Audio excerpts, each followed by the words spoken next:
Lectura del Santo Evangelio según San Juan.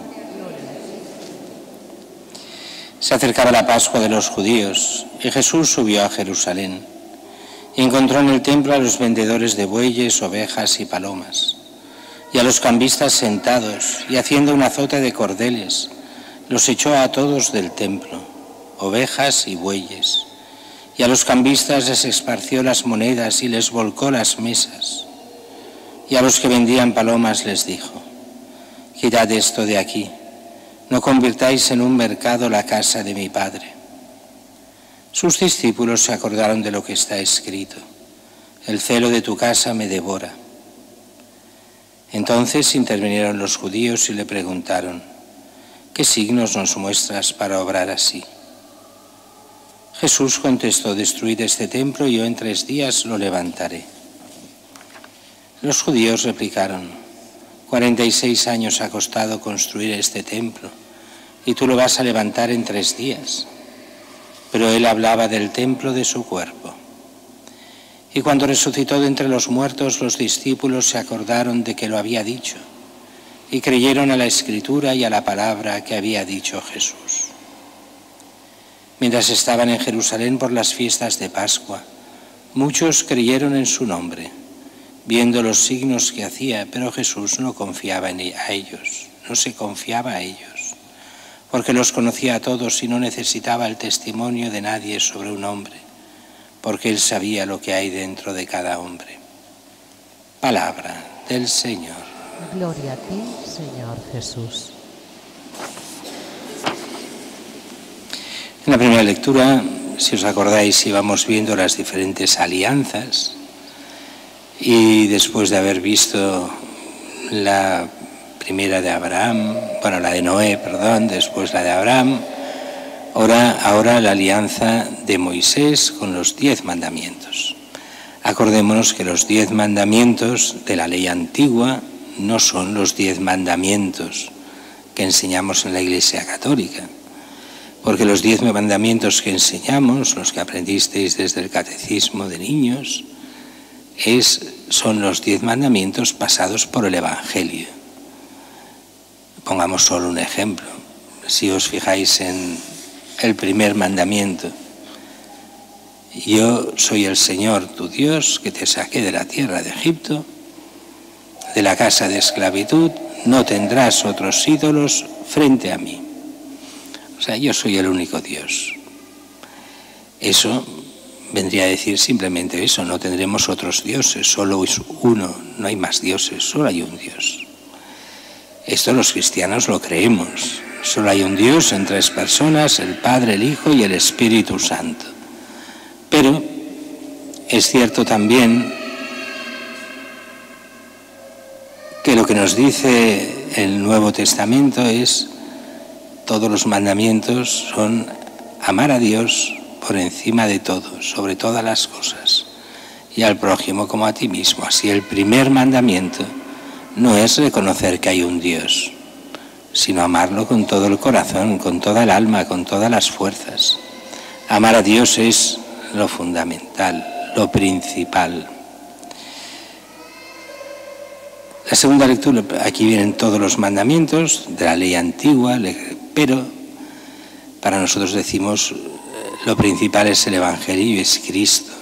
Esta es la alianza antigua. La nueva alianza está en Cristo Jesús. La segunda lectura nos habla de la conversión. Estamos en Cuaresma, plena Cuaresma. Y conversión de esta mentalidad que tenemos muchos. Algunos al estilo griego, otros al estilo judío. Nos lo explica aquí. ¿Cuál es el estilo griego, el estilo judío? Los judíos exigen signos. Signos quiere decir milagros. Si no lo veo, no lo creo, dirá allí Santo Tomás. No cree en la resurrección de Cristo, no lo ha visto. Y después dirá: Señor mío y Dios mío. Y el Señor responderá: dichosos los que crean sin haber visto, que somos nosotros. Pero también entre nosotros hay quienes buscan siempre milagros, milagros, milagros, apariciones, cosas que pasan, milagros. Y entonces creeremos. Hemos de tocar el misterio, tocarlo, sentirlo, verlo. Aquí vendría toda esa mentalidad de tanta gente que solo busca en la fe el sentimiento. Y cuando no tienes sentimiento, como pasa a todos que vivimos de fe y no de sentimientos, entonces creen que han perdido la fe. No vivimos de signos, milagros, sentimientos. Pero hay otros que dicen, no, nosotros buscamos la sabiduría. Y con que la sabiduría de Cristo no es sabiduría humana, sino sabiduría de Dios, se escandalizan. ¿Cómo nos pueden poner como ejemplo la cruz de Cristo? Es imposible. La muerte, los cristianos son sádicos. La cultura cristiana es negativa, cuántas veces lo dicen, y la cultura católica más todavía. Para nosotros la cruz quiere decir en el fondo la renuncia y las promesas que hicimos el día de nuestro bautismo y que repetiremos otra vez la noche de Pascua. La renuncia al mal, eso es llevar la cruz. La renuncia al pecado es llevar la cruz. Y la renuncia a cualquier tipo de mal, ahí está el llevar la cruz. Y renunciando a esto, aceptar el bien de Dios y seguir a Cristo. Siguiendo a Cristo, entonces viene lo que es nuestra fe. Creemos en Dios Padre, Dios Hijo, Dios Espíritu Santo, el perdón de los pecados, la Iglesia Católica, la vida eterna, todo lo que consta en el credo. Eso es llevar la cruz. El que no lleva la cruz es aquel que dice, yo paso de Cristo, yo paso de lo que me pide, yo paso de perdonar, yo paso de que me perdonen, yo paso del amor de Cristo. Entonces pasas de la cruz. La cruz a que nos lleva simplemente a una cosa, a seguir y buscar qué es lo que Dios quiere en mi vida, así buscar la voluntad de Dios. Pero vayamos simplemente hoy a este Evangelio, un Evangelio extraño, porque es casi al principio del Evangelio, estamos en el capítulo 2, y Jesús está celebrando la primera Pascua desde que empieza a predicar. Sube a Jerusalén, encuentra en el templo a los vendedores de bueyes, ovejas, palomas, a los campistas sentados. Hemos de pensar que el templo, que en origen es una cosa buena, y que allí había estado el Arca de la Alianza, aunque ya no estaba en esa época, hacía siglos que había desaparecido, pero era el signo de la presencia de Dios. Y los judíos creían firmemente que Dios estaba presente en el templo, en el Santo de los Santos. Y tanto es así que se nos mostrará en el Evangelio como cuando muere Jesús, se rasga el velo del templo, el velo que separaba el Santo de los Santos del Santo, como diciendo, aquí se acabó el Antiguo Testamento, se acabó el templo. ¿Y por qué se acaba ese templo? Porque el templo auténtico de Dios es Cristo. Cristo haciéndose hombre, Él es el templo de Dios. Él es Dios hecho hombre, es Dios entre nosotros. No hay mayor templo que Él. Y Él ya profetizó, si os acordáis, con la samaritana.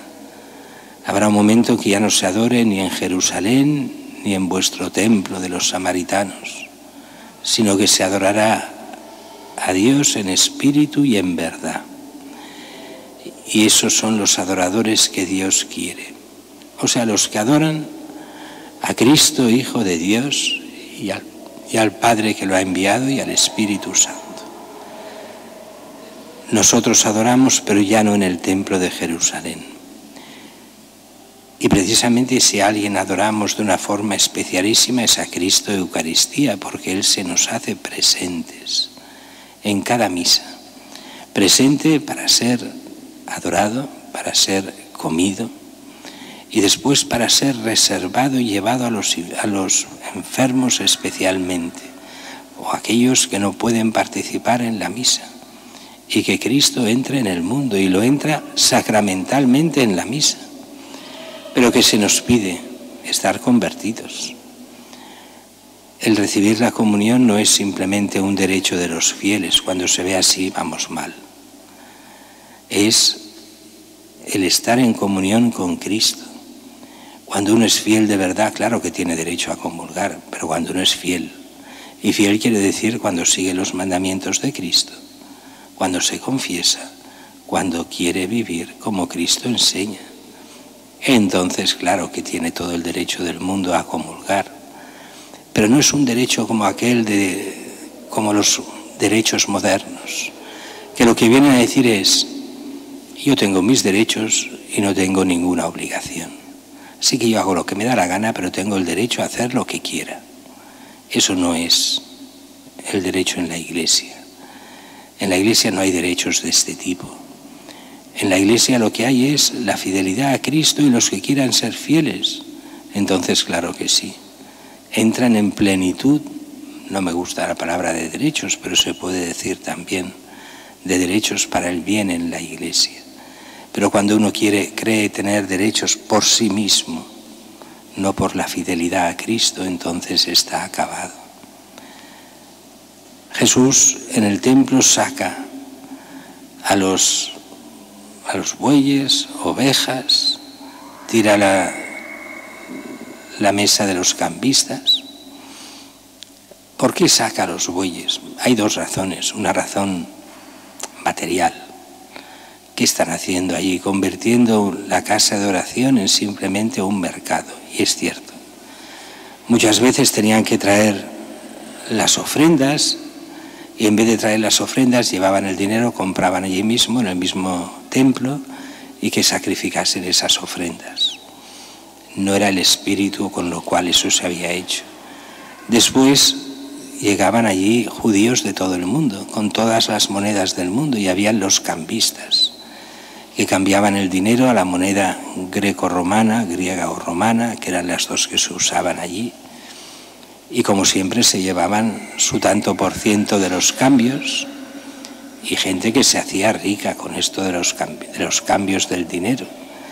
Pero eso no se hacía fuera del templo, se hacía en el recinto del templo todas estas cosas, con lo cual daba solo esa impresión: el templo se ha convertido en un negocio.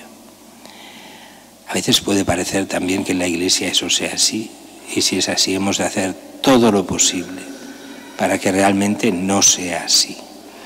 No es un negocio. Bueno, de hecho, como sabéis muy bien, es de las pocas profesiones que nadie se hace cura porque económicamente no rinde. Si rindiese económicamente, tendríamos muchas falsas vocaciones que se harían curas. Hoy en día es mucho más complicado, pero puede pasar también. Dar esa imagen del templo como comercio, del templo como una fuente de negocios. Y hay gente que lo piensa a veces. Yo recuerdo, ahora hace ya tiempo que no, pero hace pocos años, esa gente que venía a intentar hacer negocio con la Iglesia. Y decías, ¿pero de qué vais?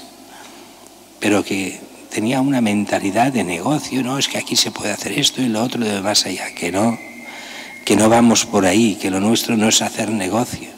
Es otra historia. Pero aquí también se nos habla del templo, ese templo que va a ser destruido. Jesús ya lo anuncia, y 40 años después de esto, en el año 70, el templo es destruido. Es destruido físicamente, y el Señor nos lo dirá, es destruido por la infidelidad del pueblo. Y cuando se habla de infidelidad del pueblo, en la mentalidad de ese momento, tiene dos connotaciones: el pueblo y los jefes del pueblo, lo que hoy llamamos los políticos. Cuando los políticos están contra la fe, el pueblo lo resiente y el pueblo cae, y la destrucción es para todos. En nuestros tiempos, que somos cada uno de nosotros que votamos a los políticos, la responsabilidad es todavía mayor y cae sobre todos aquellos que los votan. Lo que hacen los políticos no es que hagan lo que quieran, es el pueblo que con sus votos les está diciendo eso. Es que después no hacen caso. ¿Por qué los votáis? os hacéis cómplices de lo que hacen los que gobiernan, votándoles. Y si son gente que precisamente, y votamos a gente anticatólica y que va contra todos los principios católicos, la responsabilidad de los que los votan es inmensa. O es que nos engañan, es que nos dicen una cosa, luego hacen otra. Hombre, que llevamos mucho tiempo ya los griegos nos hablaban de cómo funcionaban las democracias, un poquito de cultura tendríamos que tener para no dejarnos engañar. El templo destruido, pero reconstruido. ¿Reconstruido dónde? En Cristo.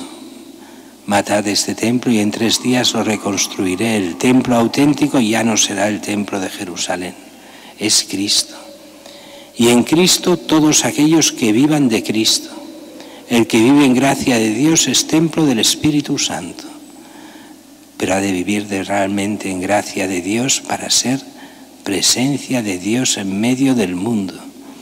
Si renuncia a Cristo en el mundo, renuncia a ser templo del Espíritu Santo, renuncia a ser lo que es su vocación, ser sacerdote. Recordemos que cada fiel es sacerdote, profeta y rey, no sacerdote para celebrar la Eucaristía o los sacramentos, sino sacerdote para ser intermediario entre los hombres y Dios, y con su testimonio dar gloria y alabanza a Dios en medio del mundo.